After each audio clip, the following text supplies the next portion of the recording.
그래서 예수님의 이 십자가 처형이 죽음으로 끝나는 것이 아니라 이것이 어떤 부활의 시작을 알리는 놀라운 메시지구나라는 걸 알게 된 거죠.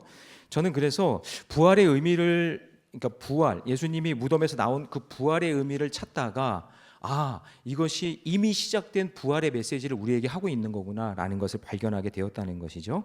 그래서 저는 예수님이 십자가 상에 계실 때, 십자가에 매달려 계실 때, 그때에 일어난 세 가지 메시지, 세 가지 사건을 통해서 오늘 저와 여러분들이 은혜를 나누기를 원합니다.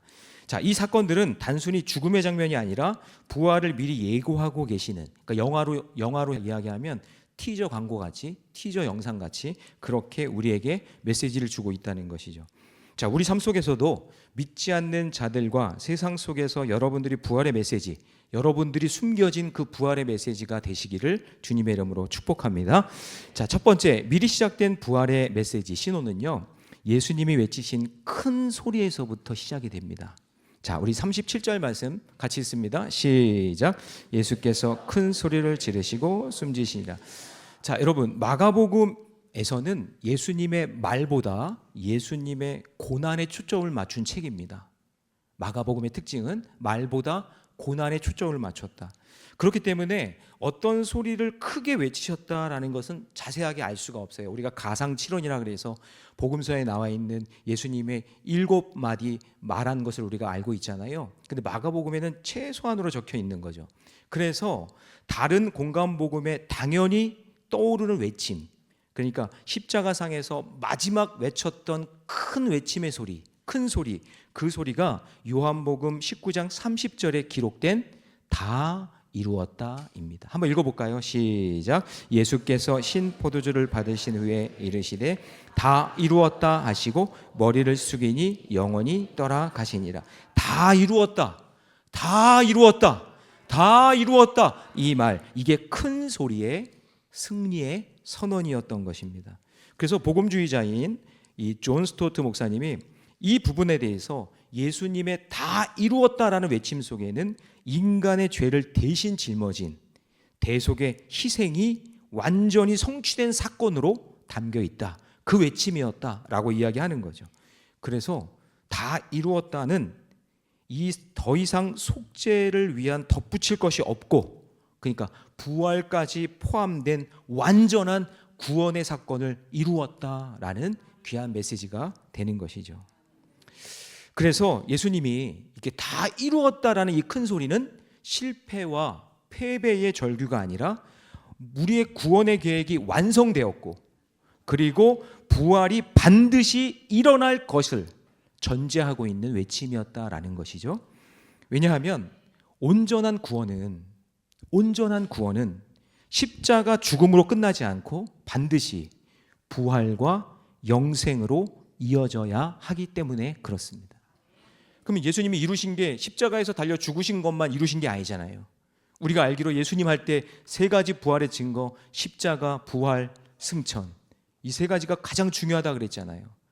예수님은 우리의 죄의 문제 십자가로 해결해 주셨고, 할렐루야, 우리의 죽음의 문제 부활로 해결해 주셨고, 승천하셔서 우리의 영생의 문제도 해결해 주신 줄 믿습니다. 그런 의미에서 다 이루었다라는 것은 우리의 부활까지도 다 이루어 주신 줄로 믿습니다. 그러므로 2026년 오늘을 살아가면서 여러분, 내가 다 이루어야 할 영혼 구원의 사명을 여러분들도 큰 소리로 외칠 수 있게 되시기를 바랍니다. 내 마지막 숨이 끊어지는 그 순간 예수님처럼 다 이루었다, 내가 내 생명의 연한을 다하고 내가 그 소망과 내 기도 제목을 다 이루었다라고 큰 소리로 외칠 수 있게 되시기를 축복합니다. 그래서 오늘 칸탄타에 제가 관전 포인트, 제가 세 가지를 이야기할 거예요. 오늘 첫 번째 관전 포인트는 뭐냐면 이거예요. 모든 고난을 통과하신 예수님. 오늘 여기 예수님이 있거든요. 저 안에. 저 안에 예수님이 있거든요. 이렇게 하면 이게 2단이 되나? 칸탄타 안에 예수님이 있어요. 그 예수님의 큰 소리, 예수님이 대사를 하고 외쳤던 그 말, 그 큰 소리, 그 큰 소리에 집중하시기 바랍니다.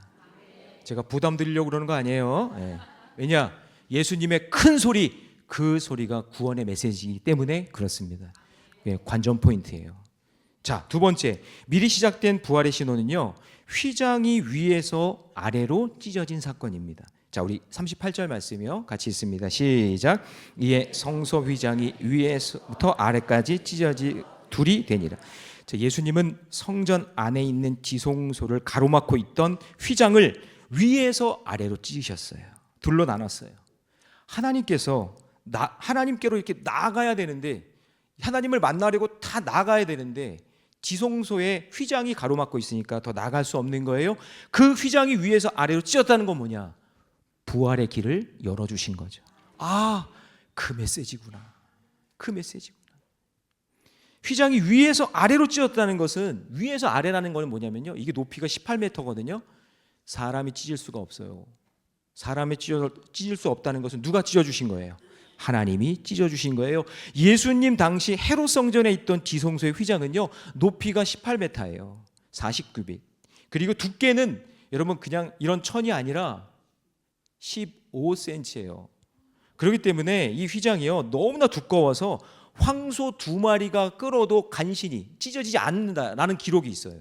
그러니까 찢어지지 않을 정도로 견고한 이 휘장을 위에서부터 아래로 찢었다. 이거는 사람이 찢은 게 아니라 하나님이 찢어 주신 겁니다.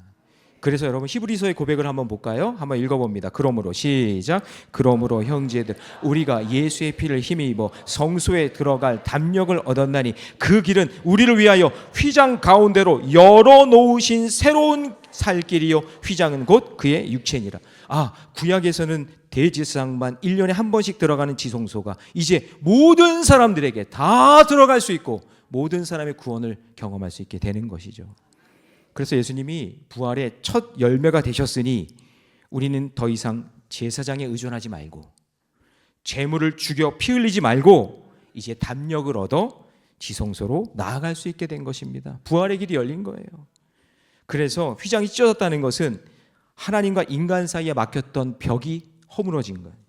그러나 그 길이 완전히 열렸어도 살아계신 중보자 예수 그리스도를 믿지 않으면 그 길을 갈 수 없기 때문에 그 휘장의 찢어짐은 구약에서 홍해가 갈라진 것과 같고 신약에서는 무덤의 돌이 열린 것과 같은 거예요. 바로 예수님의 부활을 예고해 주시는 거죠.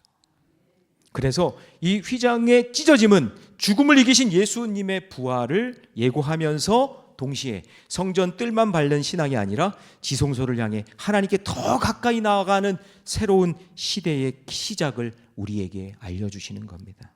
그래서 바라기는 이번 부활절을 기점으로 여러분의 그 가로막혀 있던 휘장들, 어떤 질병의 휘장, 의심의 휘장, 갈등의 휘장, 그 휘장들을 하나님이 찢어주시는 은혜가 있기를 주님의 이름으로 축원합니다. 내가 찢는 게 아니라 하나님이 찢어주시는 은혜가 있기를 축복합니다. 그래서 오늘 칸타타 두 번째 관전 포인트는 내 삶을 막고 있는 휘장이 무엇인지, 홍해는 무엇인지, 돌문은 무엇인지 오늘 부활절 칸타타를 잘 듣고 보면서 여러분의 막힌 그 휘장과 그리고 홍해와 돌문이 갈라지고 찢어지는 역사가 있기를 주님의 이름으로 축원합니다. 자, 세 번째요. 미리 시작한 부활의 신호는요, 이방인 로마 백부장의 신앙 고백입니다. 자, 이 부분을 잘 모르더라고요. 여러분 한번 읽어볼까요? 39절 말씀 다 같이 시작. 예수를 향하여 섰던 백부장이 그렇게 숨진을 보고 이르되 이 사람은 진실로. 자, 여러분 예수님이 십자가에서 죽으신 후에 가장 먼저 믿음을 고백한 사람은 잘 들어보세요. 제자가 아니에요. 가족도 아니에요. 유대인도 아니에요. 아이러니하게도 이방인 로마 백부장이 예수님이 십자가에서 죽으신 후에 가장 먼저 신앙 고백을 한 사람이에요. 어쩌면 예수님의 십자가 그 사형 집행을 가장 가까이에서 지켜본 이 백부장이 예수님의 말씀과 그 행동들을 보면서 조금씩 한 눈금씩 한 눈금씩 마음이 움직이기 시작했을 겁니다.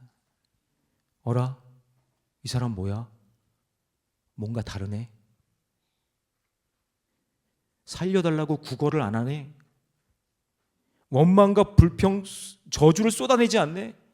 이 십자가 처형을 당할 때 막 사람들이 저주하고 원망하고 불평하고 막 그냥 살려달라고 막 구걸을 하는데 이 사람은 그러지 않네. 뭐지? 이 사람 정말 하나님의 아들인가? 복음주의자인 제임스 에드워즈가 이렇게 얘기합니다. 마가복음 주석을 썼는데 이 백부장의 고백을 이렇게 이야기합니다. 이 백부장의 고백은 예수님이 십자가에서 죽으신 후에 인간이 드린 최초의 온전한 신앙 고백이다.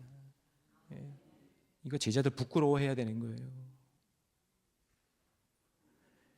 결국 39절에서 이 백부장이 하나님의 아들이라는 이 말은 결국 이 백부장은 예수님의 십자가 앞에 무릎 꿇고 십자가 사건을 통해 부활을 경험한 것이고 앞으로 일어날 예수님의 그 부활 사건을 통해 이방인에게도 영혼 구원이 있고 세계 선교의 길을 열어주시는 사인으로 그 누구도 신앙 고백 못하고 있는 상황 속에 예수님 십자가에 죽으신 그 순간 이 로마 백부장이 이분이야말로 하나님의 아들이라고 신앙 고백을 하는 거예요. 오늘 이 자리에 오신 분들 중에 교회에 처음 오신 분들도 있을 것이고 다녔다가 쉬고 있는 분들도 있을 거고 또 이방인 백부장처럼 어쩔 수 없이 끌려온 분들도 있을 텐데 그러나 하나님은 모든 만남 속에서 비록 예수님을 죽일 수밖에 없는 그 로마 백부장의 그 자리에 있었어도 내가 교회를 핍박하고 주의 종도를 조롱하고 예수 믿는 사람 업신여겼던 그런 삶의 자리에 있었다 할지라도 하나님은 모든 것이 합력하여 선을 이루시는 그 하나님의 섭리와 영혼 구원을 향한 하나님의 계획을 오늘 저와 여러분들에게 오늘 칸탄타를 통해 말씀해 주실 줄 믿습니다. 그래서 오늘 칸탄타의 마지막 관전 포인트는 나를 부르셔서 오늘 이 자리에 있게 하신 이유를 오늘 칸탄타에 등장하는 인물들을 통해서 발견하시기 바랍니다. 빌라도가 나와요. 가룟 유다도 나와요. 제자들 나오고 마리아 나오고 소리치는 군중들도 나오고 로마 백부장도 나와요. 여러분 그게 나예요. 빌라도가 나예요. 가룟 유다가 나예요. 거기에서 소리치던 군중이 나예요. 마리아가 나예요. 그 등장 인물들을 보면서 저 모습이 나였구나. 저렇게 했던 게 나였구나 라는 것을 깨닫고 돌이키고 회개하고 주께로 돌아오는 역사가 있기를 주님의 이름으로 축복합니다. 그래서 여러분의 입술을 통해서 이 백부장이 이 사람은 하나님의 아들이었도다. 이 사람은 하나님의 아들이었도다 라는 그 고백이 선포되어지기를 주님의 이름으로 축원합니다.